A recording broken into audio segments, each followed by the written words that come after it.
Welcome to episode 2 of the Unfiltered Series. This is Grit to Glow. I'm your host, Naomi, and I'm so glad you are here. If you're back listening to the Unfiltered Series because you were here last week, first of all, thank you so much for being here and for continuing to show up in this space with me. Today, we're going to talk about showing up for yourself, what that looks like, and what happens when you fail to show up for yourself and how to navigate that. Well, let's dive into it. First things first, one of the things that I have realized on my entrepreneurial journey is that showing up for yourself doesn't have to be this cookie cutter thing, and it doesn't have to be perfect. So one thing that I thought in the beginning, as I watched, especially on social media, so many people that I admired from afar, I had this misconception that things had to be perfect, that things had to be just so to be a successful business owner. And if you can hear my panting or me breathing a little heavier than normal, that's because I'm on a walk. I have a kid sick home with me today.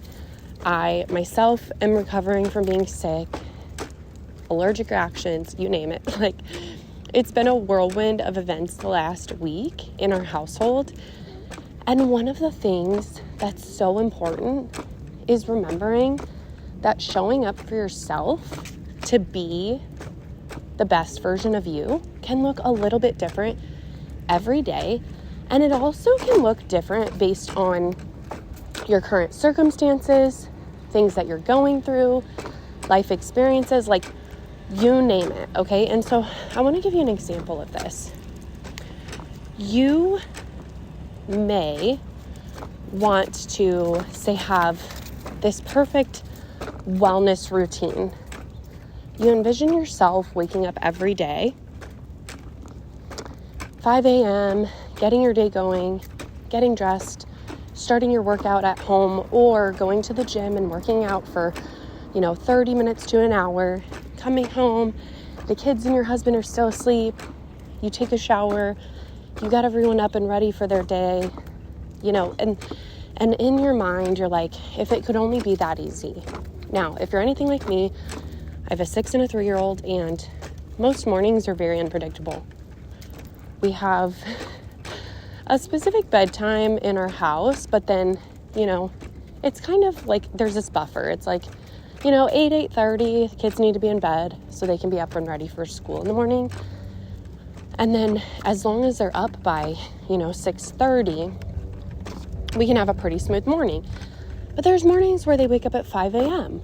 or, like this morning, my daughter woke up at 6:15 with a bloody nose that lasted 25 minutes.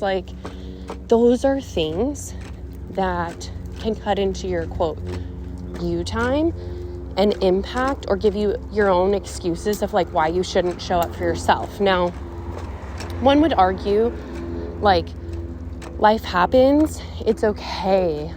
Give yourself grace. And while yes, I would say always give yourself grace in, those situations where you're overcoming certain obstacles, there's that flip side of the coin where it's yes, but let's do better and say, give yourself the chance to have the space and compassion for things happen and you weren't on routine, but don't let that get in your way of still completing the thing that is you showing up for yourself. So for example, all of these things happened to me, right, today. And yet, running on little sleep with a lot on my to-do list, I am still out recording this podcast so that I can show up for you in this space because that's a commitment I've made.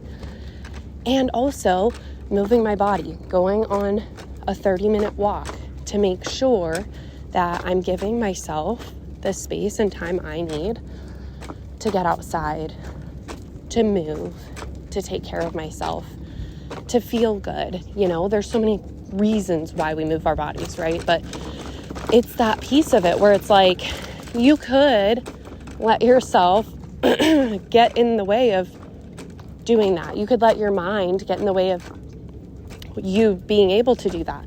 But don't let that stop you. The thing that I want you to remember is there are a lot of things that you are not in control of. You can't control, if your kids get up sick in the middle of the night. You can't control what someone else feels about the decisions you make. You can't control whether or not the person you've been talking to for 6 months about your programs signs up tomorrow or in 2 years. Those things are out of your control. But what's in your control is how you handle those situations and how you continue to remain consistent in showing up for yourself, even when there's no reason why you should, even when the evidence isn't there yet, okay?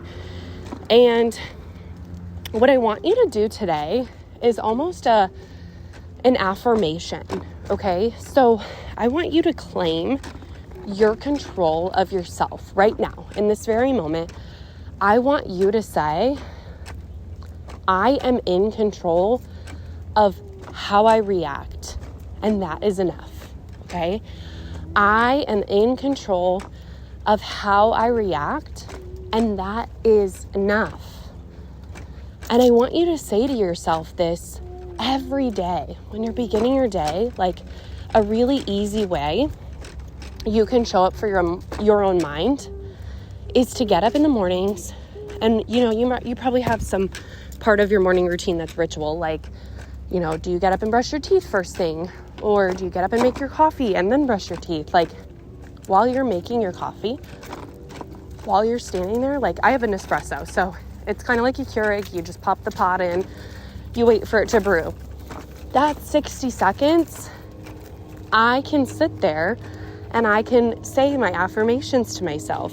Or if, God willing, my kids haven't woken up yet, I can say my affirmations and my gratitude reflections over a cup of coffee. Like, I am so happy and grateful that ... And I say 3 of those every single morning and every single evening before bed. I am so happy and grateful that I insert whatever it is.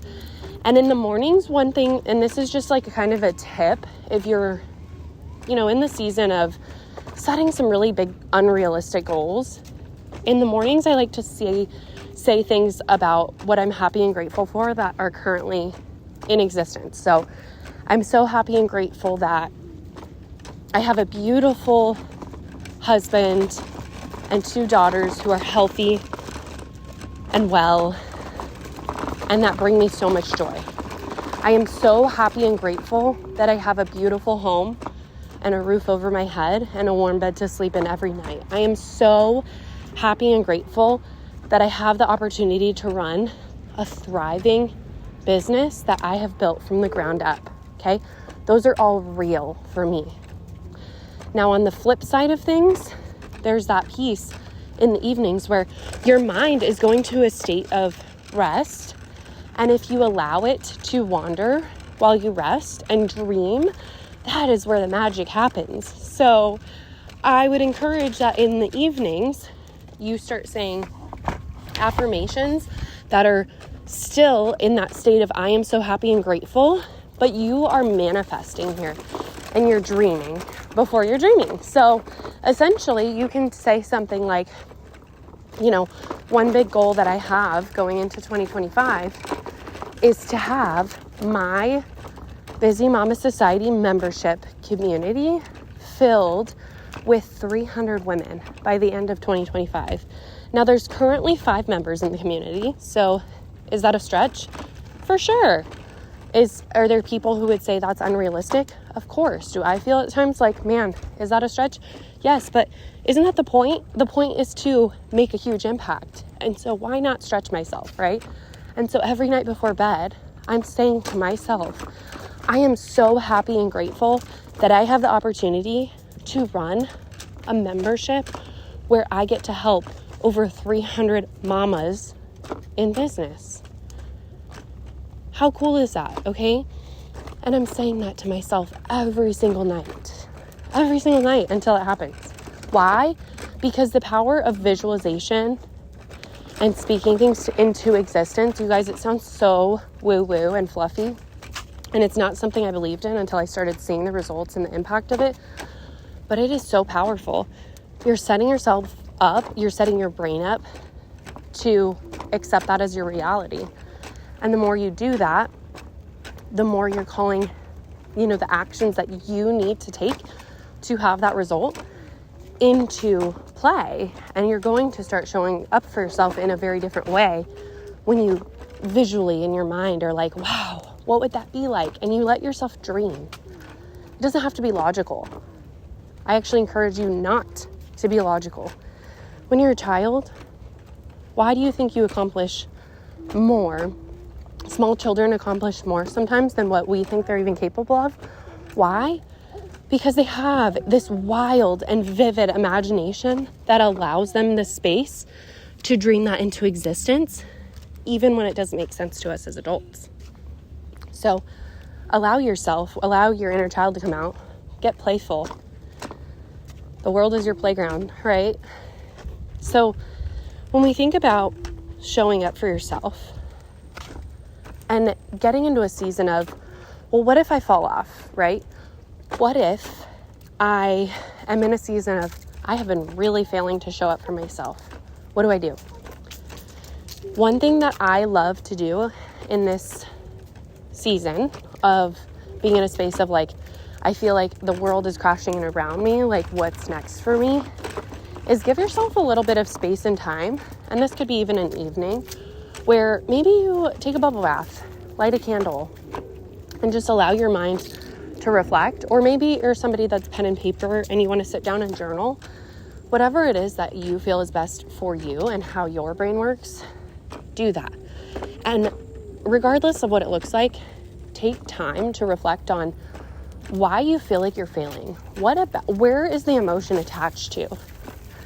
So for example, if you feel like you're failing because you were once making a certain amount of money and you're no longer making that amount of money, why is that looked at as failure in your eyes? Where is that coming from? Is it because you worked so hard and you don't understand why? Is it attached to the monetary piece of it? Like, where is that emotion coming from? And then once you do this reflection to determine where you feel like you're failing, you can shake it off. Even something simple as like, have a dance party. Like, one thing that I like to do when I feel like the world is crashing in around me, especially in motherhood, is kids could be like laying on the floor screaming, kicking, throwing huge tantrum for like, 20 minutes. And it's like, it felt like an hour and it's a lot happening. Like overstimulation is in play. Like there's so much going on. And then what I do as it calms down is I go put on like a really upbeat song and we have a dance party and we shake it off, right? And then we're better able to regulate our emotions from both sides, both my kids and myself. And then we refocus. Same thing with your goals. What are some ways that you can shake off that, quote, failure that you're feeling with whatever it is, whether it's your wellness routine, your business, your personal life, your relationship with your spouse, anything. Shake it off and then come back to it and say, okay, so what do I really deeply desire? What do I want to do next? Where do I go from here? And you can reverse engineer a game plan to get yourself there. But if you don't allow yourself the space to say that, we're going to fall down, right? Falling down is inevitable, especially when you're setting big goals or doing big things in your life. Failure is inevitable, okay? Getting up is a choice. So getting up when you fall is a choice.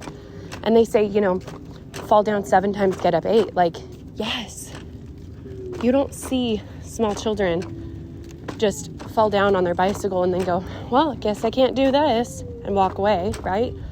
Most of the time, kids will try and try and try. And I mean, I watched my daughter, she begged us to get roller skates, okay? She was 4.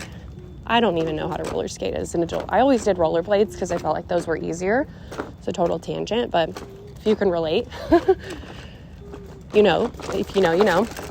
And she tried for like 3 straight days. We did practice with these roller skates.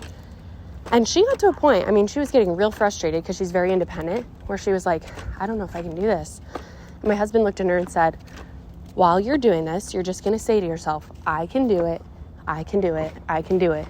And so with every stride that she made on her roller skates, she kept saying, I can do it, I can do it, I can do it.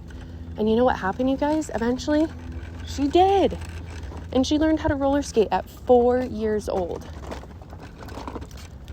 It was amazing to watch, and the power of those affirmations of her saying, like, even though there's no evidence to show that, like, I can do this, I'm going to keep telling myself over and over as I'm practicing the skill, I can do this, and watch that unfold. Like, the magic in that was so powerful. Okay? So you can do it. Remember that. And keep showing up for yourself. Keep showing up for yourself, even when there's no proof, there's no evidence, and there's no reason why you should believe that you can. Okay? I want to encourage you today to do that. And so I would love to hear your takeaways from this episode. If there's something that stood out to you specifically, share this to your story, tag at Naomi Berm, and send me a message. I'd love to hear what part of today's episode from the Unfiltered series resonated with you. Be sure to subscribe to this podcast so that you don't miss the 3rd Unfiltered episode next week. And I will see you back next week for episode 3.